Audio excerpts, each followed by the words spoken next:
All right, I'm going to go ahead and get started. Hopefully, if anyone else pops in, I'll be able to let them in while I'm sharing my screen. Thank you all for joining us this evening. We're recording. Yes. Sorry, I was getting asked if I was recording at this point in time. But yeah, we're doing a year-end member update. We wanted to do it this year because we were unable to have our annual banquet this past spring, where we typically update everyone on what's happening with the organization. So we're going to do things a little bit differently. This is being recorded. It's going to be shared later through our social media and on our website, so that people that couldn't make it can get an update on what's going on with the organization. And that way they'll also find out who is the winner of this year's Bob Ball Award. We're going to do that at the very end of the presentation. So first thing I want to do is I want to say thank you to everyone who's supported the organization, especially our business sponsors: Mount Pleasant Abstract and Title, Isabella Bank, Craypole Ford and Lincoln, H&S Companies, Malley Construction, Mount Pleasant Agency, and Coin Oil and Propane. And I want to thank, all of the people that share our vision. So some of you probably see your pictures on the screen right now. And there's a good chance that you'll see your picture elsewhere in this presentation as we go forward. So we started off 2020 with really high hopes. 2019 had been a really good year for us in terms of membership, in terms of public programming, and in terms of volunteerism. And we had a really good plan to build on those successes. And then COVID-19 hit and everything just fell apart on us. We ended up canceling a bunch of public programs. We canceled our spring banquet, and we developed a new reality where the CWC staff was working from home instead of from the office. And we're back at that state again after several months of working in the office. So it's been a very interesting year, to say the least. But despite those real challenges, we did see some good things come out of 2020. We really saw a renewed interest in the natural world. Lots of people flocked to the outdoors. It just was really amazing. It became the place to be. Now, some of that was just every other recreational option was closed. But nature has a way of healing people. It has a way of giving you what you need to sustain your mental, physical, and emotional health. And it was a great place for people to gather and still be safe and socially distant from one another. So we saw huge numbers of people visiting our properties throughout the year. And not everybody got a chance to get out, so I want to just take a few minutes and share some of my photos in particular from this year, because I was able to get out on a lot of dates this year. I was doing a lot of maintenance, and every time I go out on the preserves, I almost always carry my camera with me, because you never know what you're going to see, and you're never going to get an opportunity to photograph something if you don't have your camera. So we're just going to look through a short slideshow of photos. These are kind of in sequential order, starting at the beginning of the year and going through the last couple days. And they're going to scroll through automatically. It's going to be just about 5 minutes. Just sit back, relax. If you have comments, if you're excited by something, you want to share it in the chat, that's the great place to do it right now.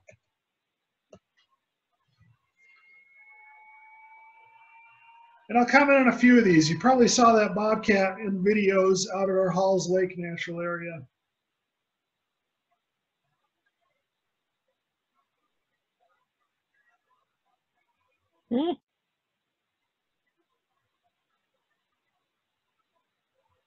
This was from one of our full moon hikes. We have another one coming up the end of this month. Porcupine spotted at Halls Lake. Skunk cabbage, my favorite wildflower. It's the earliest one of the year.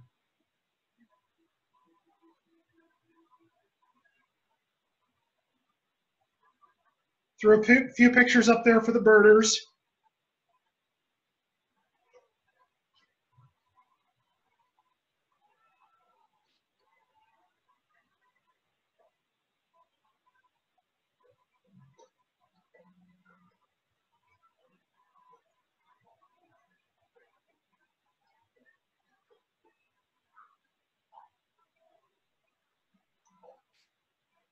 These two little fawns were probably less than an hour old. They were still wet and could hardly stand.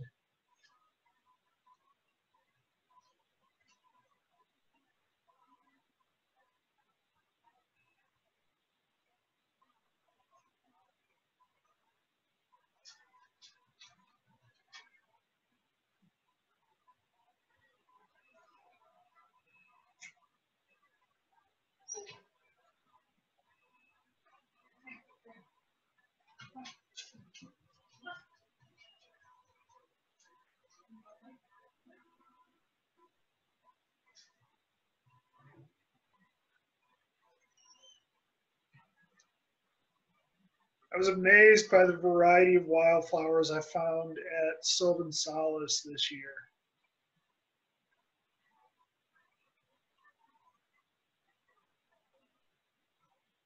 Hmm. Orchid. Oh, Starflower.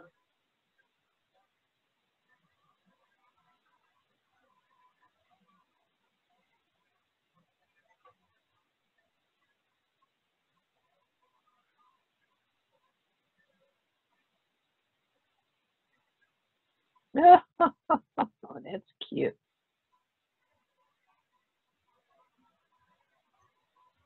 Almond seal. It's a six-spotted tiger beetle, probably my favorite insect.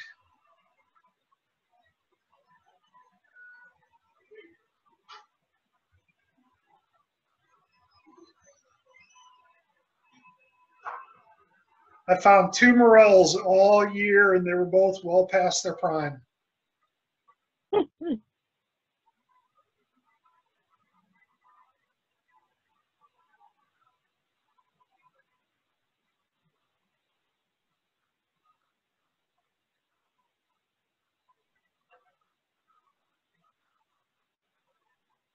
That chickadee was nesting about 18 inches off the ground.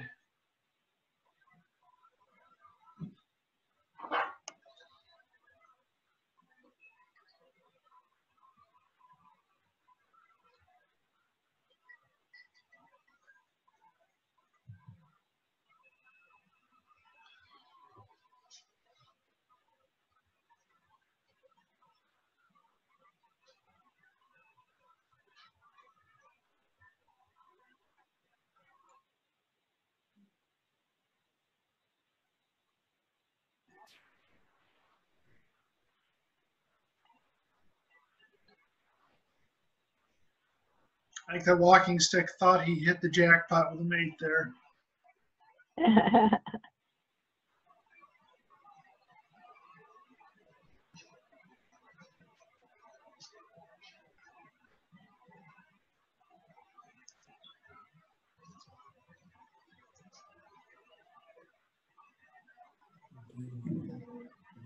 Bottle gentian, that was, and turtlehead, those were both along the river at Sylvan Solace. Some Wow. mushrooms. A brook trout in our trout stream at Quigley Creek.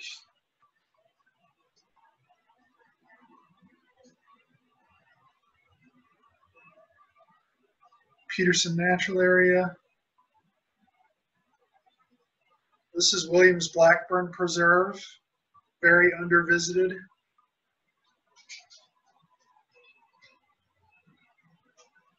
We're getting into fall pretty well right here. Oh, that sounds funny. I think I caught a blue jay at Nyer Preserve.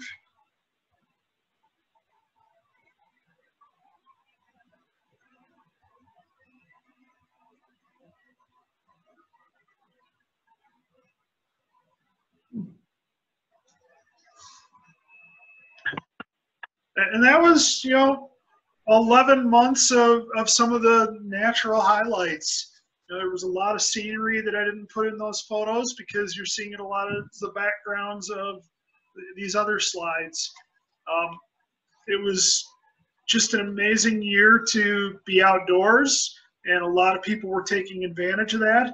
And that's something that we saw reflected in the way people interacted with the CWC. They were really enthused about nature this year, and despite some of the economic concerns that we had, our membership totals, both in terms of dollars received and in number of memberships, were pretty evenly matched with 2019's totals. In fact, I believe the last week we just exceeded our 2019 totals. So, very encouraging, and hope to see that moving forward again this next year. One thing that was really exciting to see was nearly 20% of our members were new this year. So it was people that either have been visiting preserves and finally decided that it was time to help support the organization, or it was a lot of brand new people to the preserves. They were visiting for the first time. They became really engaged and became members or volunteers, this first year of time where they were getting involved with the organization. Now, when I talked about, we saw lots of people. We expect 10,000 visitors this year, and we didn't make up this number. In July, we got a small grant from Alma College to hire one of their students to do an internship project. And we had that student look over 4 weeks of trail camera footage at our 4 flagship preserves. So we're talking Audubon Woods, Bundy Hill, Halls Lake, and Sylvan Solace. They looked through about 10,000 trail camera images. And in that month alone, there were over 1,300 visitors just to those 4 preserves. And, July actually seemed to be a lull in visitation. April, May, and June, the numbers seemed to be higher, and then they picked up again this fall with leaf color. So we're making actually a fairly conservative estimate here that we will have 10,000 visitors visiting our preserves by the end of this year.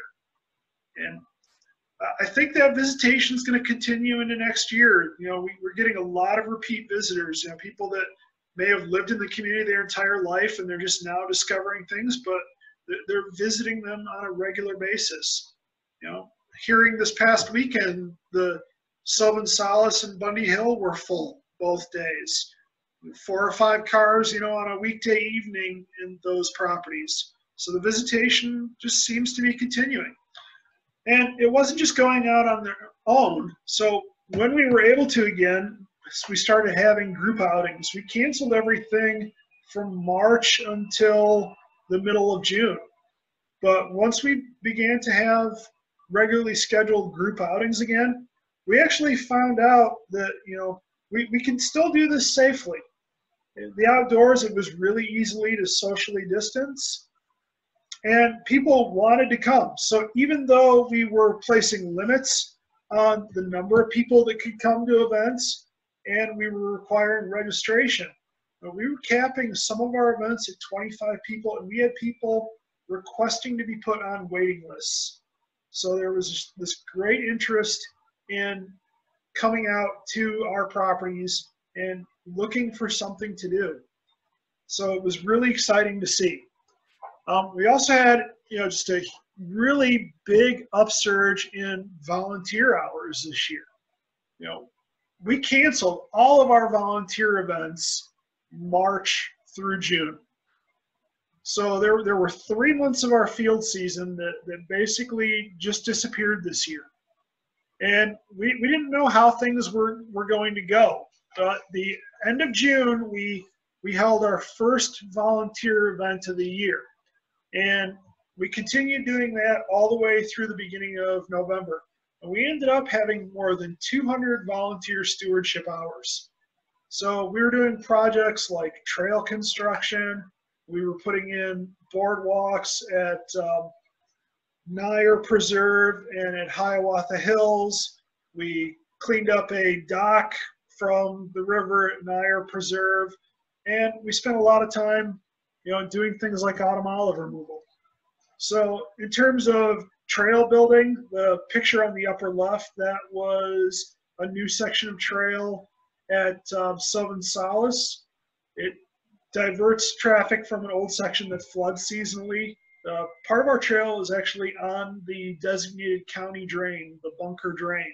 So every year it would flood and freeze, and that's not going to be a problem for us this year, having a new trail. The bottom left and the upper right, those are both at Halls Lake Natural Area. We constructed a short trail there connecting the Outback Trail to the Lakeshore Trail, and just making it a little bit easier for people to access the lakeshore. The trail goes over to that bench that looks directly over the lake. And in the bottom right at Audubon Woods Preserve, that is a really old trail that runs straight downhill.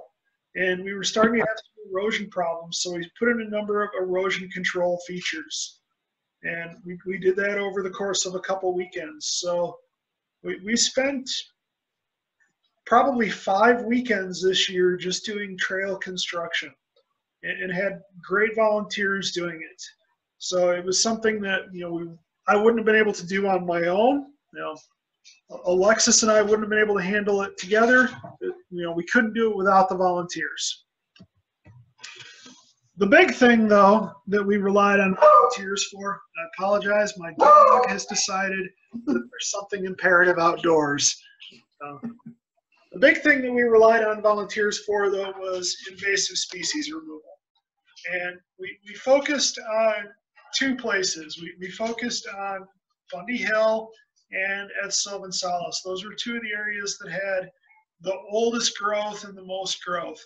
And we removed acres of autumn olive this year, lesser amounts of barberry and honeysuckle. But the major focus was on autumn olive removal. And every week on Thursday evenings, we had a core group of volunteers that came out, and we had 4 or 5 that were there week in and week out. A couple of them were on the line tonight. Ben and Hunter are on here tonight. They were actually our volunteers of the year last year, and they keep coming back. I can't chase them away.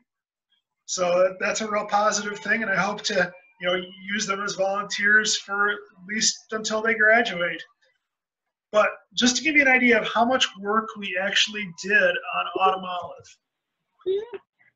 The map on the left is Bundy Hill. The light greens are areas that were cleared in 2018 and 2019, and the dark green was 2020. The map on the right is Sylvan Solace, and the dark greens again were 2020. The lighter greens were 2018 and 2019.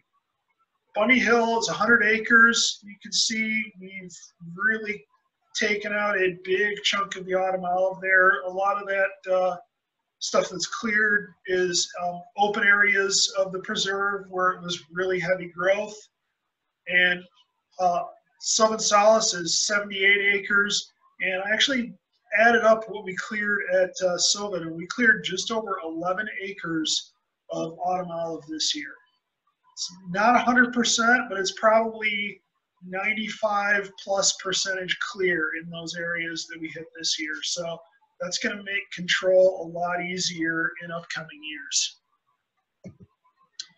Another really big highlight this year was we published a book, Connecting with the Land. Now, this was a joint project. Pat Block really spearheaded this with the layout, the design, the illustration, and the idea to publish it.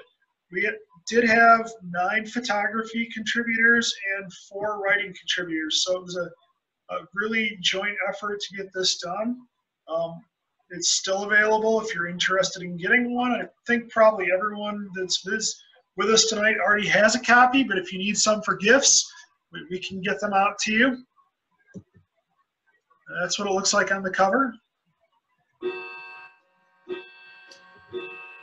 And we collaborated with another local artist this year as well. So it was supposed to be our 25th anniversary of our annual spring banquet. And we collaborated with Stephanie Jackson. She is a lino cut artist out of Mount Pleasant. So she created a limited edition lino cut print for us. It's where you take a block of linoleum and you cut away everything that you want as negative space, basically. So all of the black on this print that you see, I'm sorry, not the black. The black is what was left. Everything else was cut away. So then she hand colored the original print, and we had copies of this made.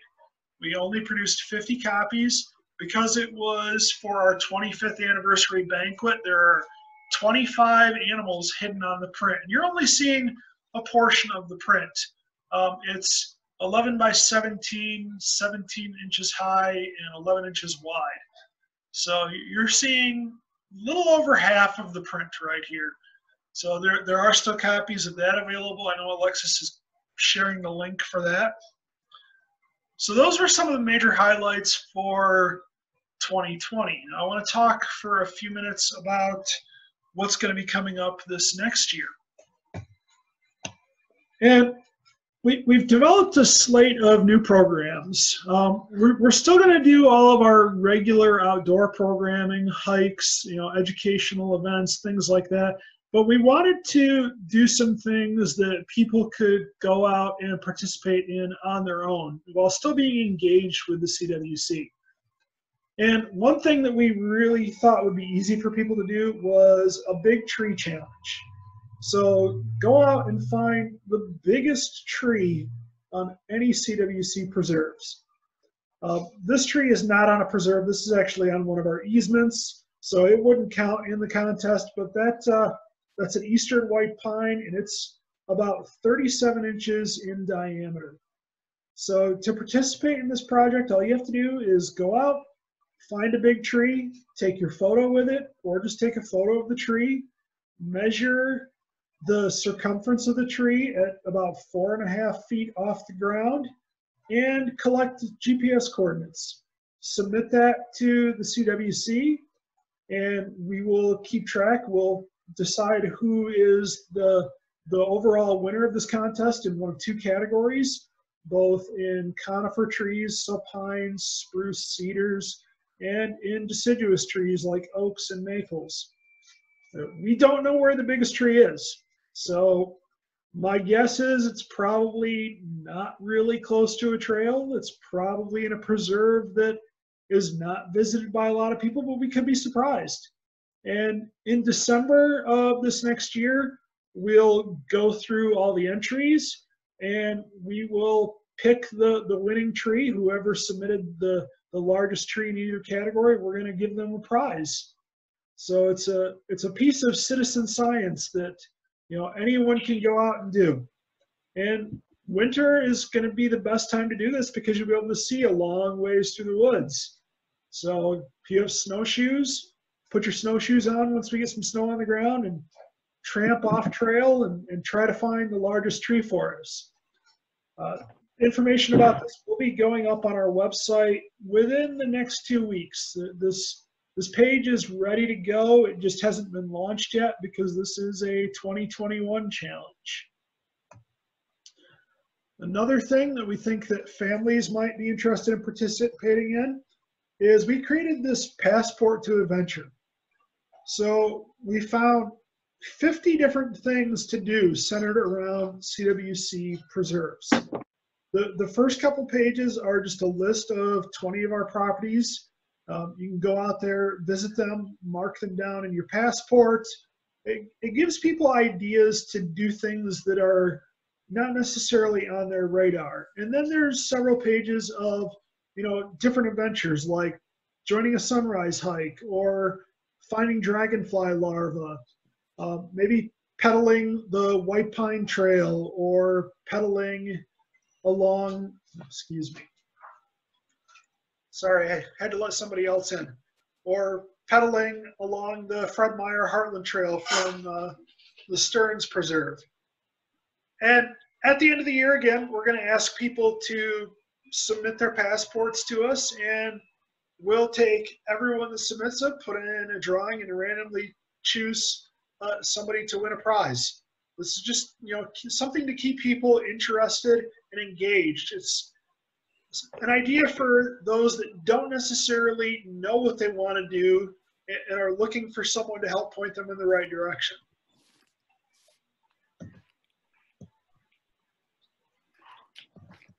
And then this one is a little bit more of a fitness challenge. So Bundy Hill is 170 feet from the parking lot to the top of the hill. If you wanted to climb a mile at Bundy Hill, you would have to climb it 31 times, round trip from the parking lot to the top of the hill. If you take the shortest section of trail, that's 37 trail miles round trip. This is probably not something that most people are going to accomplish in one day, but it is easily accomplished over the course of a month. You could go out there on a daily basis, or if that's too much of a commitment, over the course of a year. It's not that difficult to find 31 days where you can make it to Bundy Hill and hike that trail from the parking lot to the top. And you never know what else you're going to see out there. So take your camera, your phone probably. And that's the one thing about this. To prove that you actually did this, we're going to ask you to take a photo of the summit marker every time you go to the top. So all those photos, when you've accomplished a vertical mile at Bundy Hill, send it in to us. We'll send you a couple stickers to commemorate that you actually accomplished this. So one of the stickers is going to be this logo you see in the center, and the other one is based on the geodetic marker. So if you bought a Bundy Hill t-shirt, it's the exact same logo in sticker form. So this is, again, something to challenge people, to encourage people to get outdoors. I hope somebody actually goes out and does it in one day. That would be quite a feat to do. A vertical mile and 37 miles of trail running or hiking all at once. That's probably beyond my capabilities at this point. But if somebody does go out and do it, I hope that they let us know ahead of time. I'd love to go out and document their attempt. And then the next thing on here is not really a challenge. This is something that has been in the works for quite a while. It's a major project for the CWC. So way back at the spring 2018 banquet, we talked about acquiring a piece of property on the Chippewa River east of Mount Pleasant along River Road, the Zoc Riverbend Preserve. And the property was donated to the CWC with the intent that it would become a canoe landing site. And work began, some plans were drawn up, and there were a few delays. One of the things that wasn't taken into consideration was the ground conditions. There were some concerns about groundwater. This is a pretty steep bank and it's wet most of the year. So we actually had some groundwater and soil testing done on the site, and that changed the plans slightly. But we're ready to move forward in 2021. This project's going to be bid out in February. We expect to have bids back beginning of March. And the goal is to do construction in the summer of 2021. The exact date of construction is going to depend a little bit on those ground conditions. We do need the ground to be as dry as possible before this project is started. And it'll depend on, the contractor, what their availability is as well. So if you're not sure where exactly this is, not a great map, but on the left side of this, you can see the city of Mount Pleasant. You can follow the river over toward the east, and that is right on River Road, just east of Wise Road. We own 3 acres there, and this project, the the canoe landing is going to be pretty much right in the center of our road frontage. And it's going to be timber and aggregate staircase going down the bank, and there will be a wooden kind of observation deck partway down the bank. So those are some of the, major things that have happened this past year, and what's in the plans for this next year. Are there any questions that have come up right now? I'll take a minute and answer anybody's questions if there are some. So I'm going to pop out of sharing for just a minute.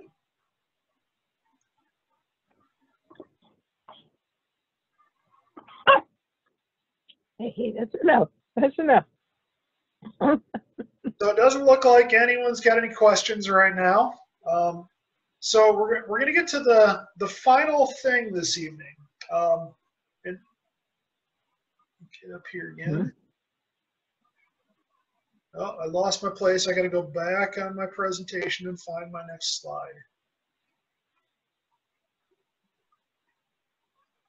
Oh, there we go. I can just resume slideshow. So the final part of our program tonight is the announcement of the Robert Bob Ball Award. This award was created in 1996 to honor somebody who made a significant contribution to the CWC's purpose of protecting natural habitat and open space. It's annually awarded. It's named after Bob Ball, one of the founders of the organization, and it's typically chosen by the president of the CWC. Now, normally this would have been awarded in April, but different circumstances.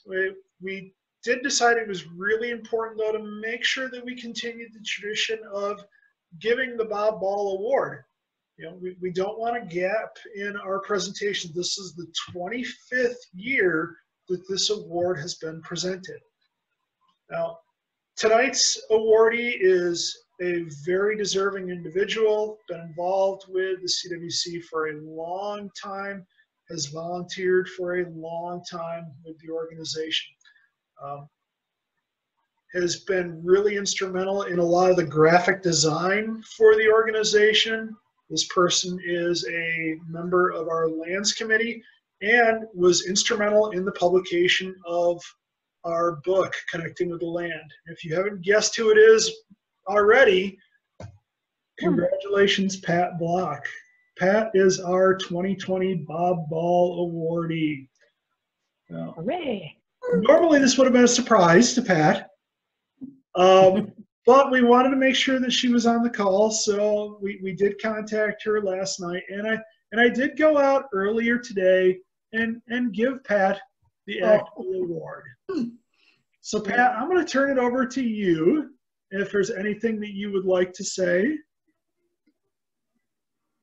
It was just a tremendous honor and surprise to get this. I've been with the group since 2008, and it's just such a pleasure to work with all of the staff. Started out with Stan, worked with John, now I'm working with Mike and Louise and Alexis. And I just so much enjoy working with everyone, and I love the projects, that we worked on, particularly the book. That was probably the biggest project that I worked on. And judging by your photos, Mike, we maybe need to do another book. Those were fabulous photos. Thank you. But I had a lot of help, lots and lots of help on the book. Karen Green took so many pictures. My sister Linda Iyer did, and of course Mike and John took a bunch, and Stan. So group project. But I'm very honored, and I want to thank everybody. So I have a place to hang it for sure. Well, I would like to add my congratulations, Pat, that we appreciate all the work you have done over the years, but also for your work on this book too. Mike and I chatted over the last several days and appreciate all your help and all your volunteering. Thanks. Enjoyed it. I just want to pop on really quickly too and just say, for those who don't know, that Pat also is responsible for the beautiful brochures that you see if you ever see CWC out in an event and we're passing out brochures. So Pat, again, has contributed to that project, and she always does wonderful work, and she's always great to work with. Well, thanks. Congratulations, Pat. It was an honor to work with you. You really did a wonderful job. Thanks. Looking forward to projects in the future. I was going to say, I hope Pat doesn't think this means she can walk away from the organization. Everyone's talking like her work is at end here. You know, we still have a great relationship, and hope to continue working with Pat for a very long time. Oh yeah. Anytime you got something, just throw it my way. So this actually concludes our program for the night. If anybody has any questions that they want to ask me personally that didn't come up tonight, they can email me, mike@cwc-mi.org. You can always mail to us, P.O. Box 896, Mount Pleasant, Michigan, 48804. Give us a phone call at 772-5777, although we're not in the office very much right now, or connect with us on our website or through social media. So at this point, I'm going to stop recording. And if anybody wants to just hang out and talk